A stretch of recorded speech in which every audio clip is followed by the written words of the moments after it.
One more addition to that. A great way to do that when you're using that objection handling technique is to ask for the person's name. Mm-hmm. So it's like, hey, who was the person you ended up marrying after you broke up with somebody? It's like, Kevin. We can be your Kevin. God damn. Let us be Kevin. Hey everybody, and welcome to the Customer Engagement Lab. Today we have a special episode because this will be Patrick Down's final episode as co-host of the Customer Engagement Lab. Patrick has accepted a new role and is going to be, I think, happier, but definitely making more money with a new company. So welcome to the show, Patty D. Happier, but also making more money. Hey man, look, everybody here at PandaDoc knows you are incredibly valuable and you are growing in your sales career, and you deserve to be making more than you were, and you've grown a lot in the 3 years you've been working here. So it's just a natural progression, in my opinion. I'm a growing boy. I need my milk. Just like his salt and pepper shirt says. He's a growing boy. I was taking an elevator in my building, and I got in, and there were 3 women standing there, and I'm just sitting in the corner with this Blues Clues t-shirt on with talking condiments, and I had a little bit of a panic attack. I was so stressed that I texted Travis. I was like, I don't know what I'm gonna do. It was like 7 floors, so it was really slow. I actually got a video recording of you doing an icebreaker Zoom call with your new coworkers at your new job. Oh God. And it was super uncomfortable. You want to watch it? Yeah, let's watch it. Okay. Say your name, your team, and your favorite shape of pasta. So I'll go first. My name is Alan. I'm on customer success, and favorite shape of pasta. See, I made this question. I can't even think of one. Gosh.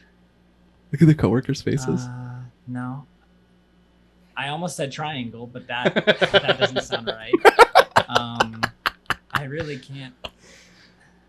I really can't think of.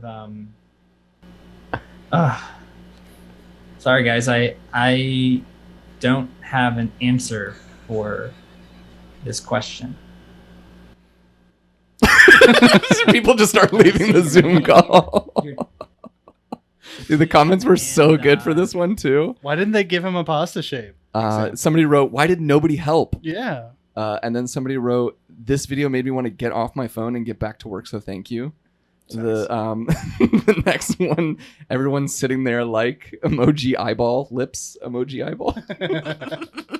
I like how they progressively just got very angry. My favorite. They were like smiling at first. My favorite comment was this woman, Caitlin, wrote, "Google's pasta shapes to avoid this exact situation in the future." I just always say penne. How can you not like penne? Patrick, you're a very special guy, and you have impacted a lot of people here at PandaDoc, so much so that many of them recorded a farewell message to you. Oh, God. And I'm going to play a few of them here for you now. This one is from Reed. I have many, many stories and learning lessons from the great Patrick Downs. Travis, honestly, I think this is a little bit unfair. I know I'm going to stop recording this, slack it over to you, and immediately think of 4 to 5 other things that I could have shared with everyone, but I digress. So I'm going to share a couple here. For a little context, Patrick basically took me under his wing when he started at PandaDoc.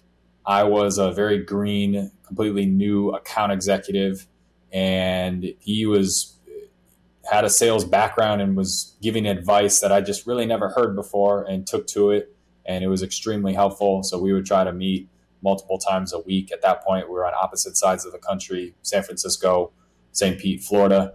And yeah, he just helped out more than I could have ever hoped for, and developed a really good friendship too. So learning lesson, I'm going to say don't tiptoe. And this extends to a couple areas. One, just as a salesperson, don't tiptoe around who you are. Don't try to hide the fact that you're trying to sell things and that you're a salesperson. Embrace. I thought he might have started crying at that moment. It's what you're trying to do. People will sometimes try and make you feel bad for it. Don't. And then on the prospect side, they obviously do a lot of funny things, ask questions, try to pimp you for quotes. Don't tiptoe around that either. Don't wait until you get off the call to address it or to talk with your manager about it. Call it out in real time. Yeah. Be comfortable being uncomfortable. That's going to help a lot on your sales calls. So with yourself and with prospects, don't tiptoe around anything that you should just address head on. And then a story. Man, I have so many of these. Okay, I'm just going to say, maybe to summarize Patrick in a nutshell, it was when he helped me close, it was a 25 or 30K deal with a CFO. We were on a call, hardcore negotiation, and Patrick the entire time was donning a SpongeBob, Patrick from SpongeBob, the show, Zoom background. So he was in bikini bottom the whole time, hard negotiating with a CFO, and we ended up closing the deal on the phone. So I think that encapsulates Patrick in a nutshell. You were in fucking bikini bottom and you closed a 30K deal. It was like a 1,000-person business, and it was like the CFO. And I just came in, my hair was all messed up. Hey, what's up, guys? The bikini bottom.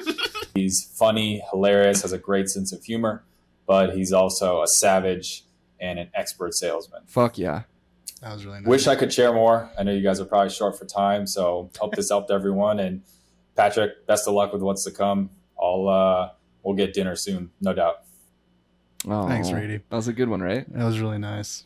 And by the way, at the end of that meeting that he was talking about, he signed the contract. He went, "That was really fun."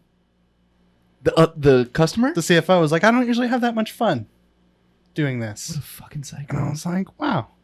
Well, because, all right, to expand upon that a little bit, Okay. this was like an hour Mm-hmm. of just negotiating. Like the demo had already been done. Mm-hmm. He would not move from a couple key points.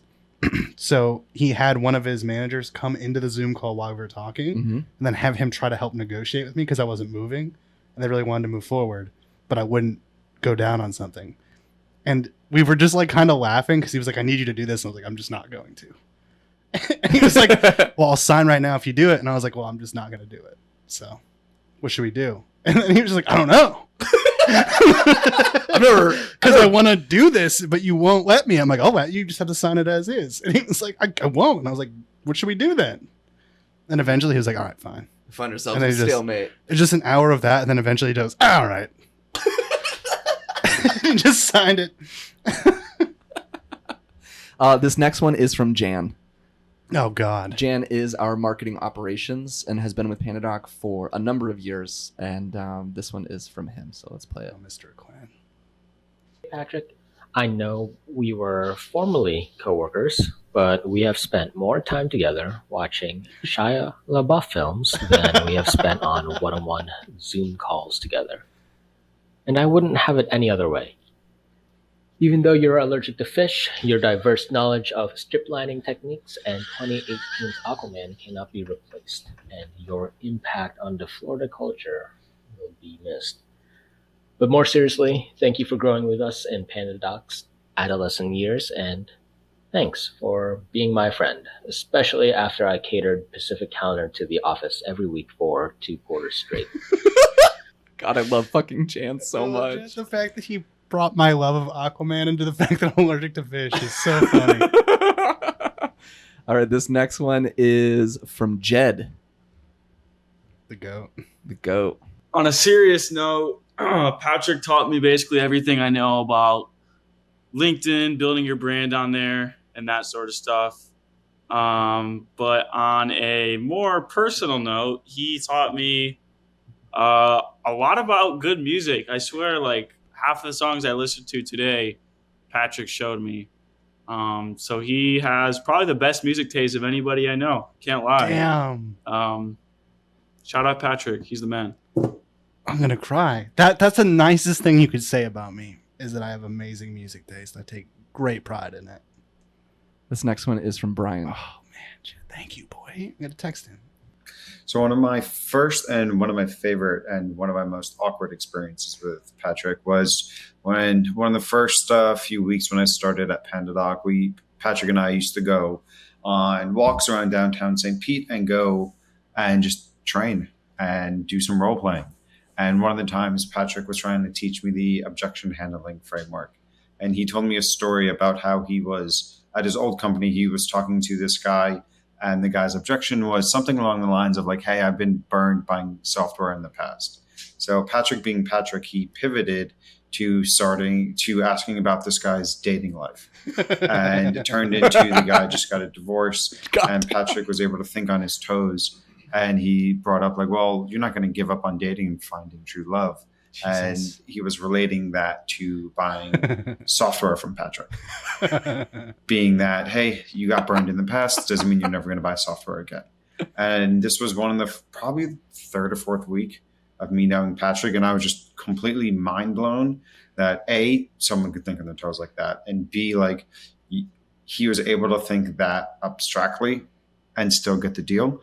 And ever since that day, I learned the objection handling framework. So that's one of the crazy stories I have about Patrick. Dude, I love that story so much. I even told it because I listened to that one. Brian was one of the first people that responded and sent me an audio clip.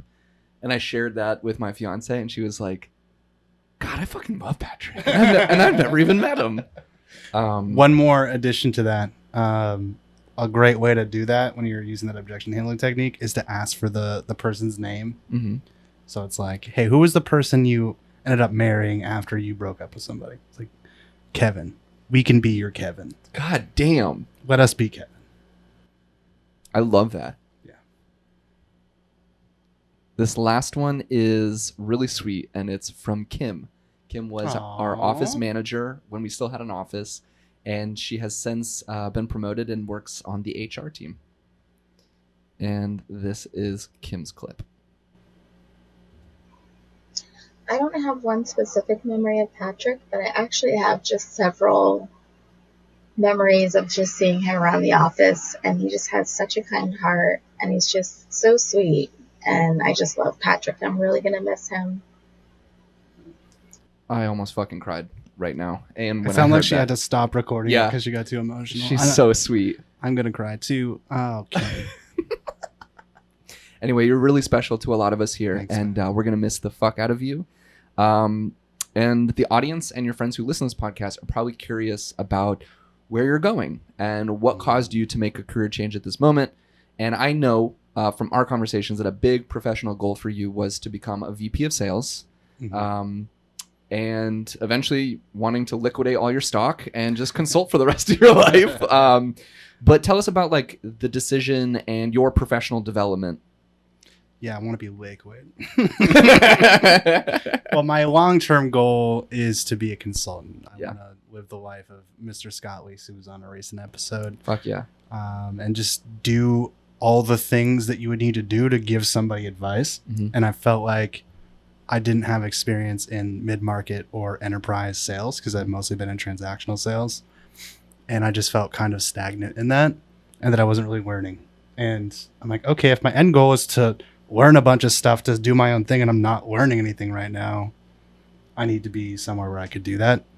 And I'd learned a lot at PandaDoc, but after 3 years and there's not a lot of movement in the leadership, it's like, well, I've learned all the stuff you guys have. Yeah. That happens to people I train all the time where I'm like, I have nothing left to teach you. Yeah. We've been together too long. Right? So it was one of those situations. And I think learning mid-market sales at Sapling, where I'm going, is going to enable me to move in the right direction. Fuck yeah, man. Sapling is super lucky to have you. They also have a great product that we use here at PandaDoc. So it is a sick product. You should hit me up. Dude, you're going to close a couple deals because of this. And I'm going to be like, I'm happy for you. Please make this the micro video. 603-312-8758 if you want to chat. It's an HR platform. Just saying. It's got amazing workflow automation. I learned a lot of things from you as well doing this podcast. Payroll integrations. One of the things that I learned is that you are one of the only people on earth that still doesn't know that Chick-fil-A serves breakfast until a couple of weeks ago when I brought you Chick-fil-A breakfast. That was one thing I learned. That was the best I've ever felt in my life, was seeing that. I was like, what? You're like, wait, there's fried chicken nuggets and scrambled eggs and cheese and potatoes in this burrito? And I was like, yeah. It made me so sick. It was so good. Another thing I learned is just like the power of like strip lining, bucket tips, and how I'd never heard of something called a ghost objection. And I was in sales for a couple of years. And that was something that was really eye-opening to me, of like, you're uncovering the real reason a prospect is even talking to you. And after just listening to our friends that were in sales, like, it sounds like that came up a lot. Yes. Fake objections. Fake objections. Another thing I learned from you on the show is don't judge an AE too harshly on their demo. They might be doing it that way because their boss told them to run demos that way, and they have no say in it. That was really eye-opening to me because I had played a clip from a podcast agency that we're still in talks with about getting a tool to work with them, and I played that demo, and you were like, we can talk about this and some of the things that maybe you would do differently, but a huge like footnote at the end of this conversation is like, this AE may have absolutely no control over the way they demoed this. And it's important to understand that there are structures at play within a sales organization that we don't know. Which leads me to my last point, something that I learned is blanket sales advice is always to be taken with a huge grain of salt. You just got to test stuff out and see what works for where you are in your sales career, where you are in your industry, and where your organization and your products are. Like, blanket sales advice is usually hot garbage, so really be fucking careful. It's true. So I am thankful to you for that.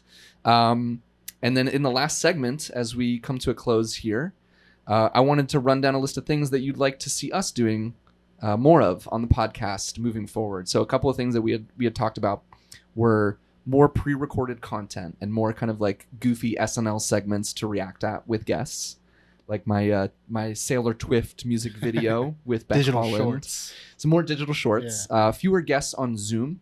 It's lackluster, and often it's what we all feel zoomed out, and it transmits into the podcasting. It's so much more engaging to see people interacting face to face. Exactly. And if I can pull it off, to do more of those. But yeah, anything else you think of when it comes to this podcast? Because for those that are listening, we're going to be wrapping up season 1 in a couple of weeks here. We've got a couple more episodes we're going to run through up until Thanksgiving and really give myself and the team some time to think about how are we going to do season 2 and what do we want to do differently. This has been fun. I mean, a couple of fun stats while you're thinking about things you'd like to see different. We've seen a 300% increase in our LinkedIn audience growth since starting this podcast. Wow. We have an average of about 600 to 650 people streaming every episode. We've started to invest in some advertising behind the podcast, and we got some really interesting data on the type of people who are watching our little micro videos that we sent out as LinkedIn advertisements from some pretty big companies, like 50 people from like a specific company. Like, I'm trying to think of one of the biggest ones. Like, I have to look at the list again, but so the podcast was this thing that we just kind of started off as like an experiment, and it's really become a huge part of our multimedia content and audience growth strategy and our branding. But yeah, anything else? I like the direction it's going because the original concept was a daily show for sales. Yeah. Right. I'd like to see more almost exact copies of like a daily show segment where you have like a green screen literally and like put up content behind you and like riff on it. Okay. I think that's the funniest stuff we do is when you pull something up and just like riff on it. Yeah. It's the best. And it's also sometimes turns into something really like informative. It does. Especially if it's like sales or marketing content. I like the mental health content too. I'd like to see more of a focus on that. I feel like every time we've talked about it, it's gone really deep. Yeah. And I've gotten messages from people saying that's super helpful. Mental health and business. Maybe there needs to be a mental health segment with every guest. Like a recurring segment. Yeah. For anyone that's comfortable with it, I'd say. Yeah, that's true. That comfort is a big thing. We need to talk with them beforehand. Like, are you cool to dive into this? Yeah. And if you say yes, do you really mean yes? Yeah, exactly. Recurring segments in general, I think would be cool. Yeah. Like stuff that you keep doing. We got some feedback about that as well. Just like, it's something that your audience, Like, I didn't know this, but there's people who have approached me and been like, dude, I listened to every single episode. And they're ghost listeners. I would have no idea. Like, I literally had somebody who was like, oh, I've listened to all 32 episodes. I was like, Yeah, you it's serious? And the advice I got was like, it would be cool if there was some consistency with like maybe a specific question you ask. And I was doing that for a while of like, what's something you bought in your personal life? But it started to feel a little too canned for me. And I was like, I want to be more creative. But then the feedback I got from some of these longtime listeners was that they always enjoyed that because there was that thread of consistency throughout the last 7 months of listening to us. So 7 months. yeah, Look at that. It's been a wonderful journey, man. it has been, man. And for those who are watching, we are wearing our Blues Clues shirts. Represent. And yeah, we had some fun talking about Steve and Blues Clues a couple weeks ago. But yeah, what would you like to say to our listeners and our friends at PandaDoc as your final goodbye? You'll probably be back. Just to be I'll very probably be fucking back. clear. Before we did this, I was like, I'm coming back. But hey, kids, thanks for hanging out with me. Thanks for spending your time with us. The fact that some people watched all 32 episodes overwhelms me to the point where I feel like I'm going to shake. It's weird. And like one of the weirdest experiences of my life was meeting somebody that was like, I'm a huge fan of yours in real life. It scares me. Yeah, we're just two dumbasses. That Yeah. are just regular guys. Yeah. So thank you for like giving me the opportunity to have Z level fame. And I love you very much. Thank you. Well, we all love you, and yeah, man, thanks so much. I really, really appreciate your friendship and everything you've taught me. But you'll be back, my man. This is I'll be just back. goodbye for now. Goodbye for now. Toodles. And then the last thing that I'll do is just sign off with a little bit of it's so fun. It's so fun. Got my rollerblades and my mini skirt on. Something soon, cause I'm out till dawn. Feeling like silk chiffon. Yeah! Such a good song. All right. You should listen to that. Toodles, everybody. Until next week, check in. I'm doing an episode with our very own Sally Weiss on sales enablement. Yes. The title of that episode is Stop Yelling at Your Sales Enablement People. We love you, and we'll see you next week. Bye. Thanks for hanging out with us today on the Customer Engagement Lab. For more of Travis and Patrick's chaotic energy, subscribe to the show in your favorite podcast player. If you're listening on Apple Podcasts, you would make our hearts smile if you left a super quick rating of the show. Just tap the number of stars you think the show deserves. It'll take you 2 seconds, I promise. Till next time.